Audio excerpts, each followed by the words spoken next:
рыбаки! Служба спасения предупреждает! Выход на лед опасен для вашей жизни!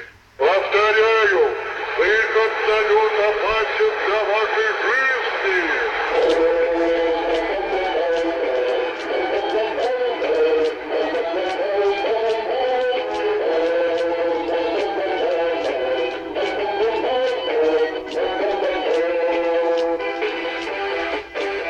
Собрались на рыбалку я, Романыч и Мишель, взяли снасти и в развалку, прямо снежную метель.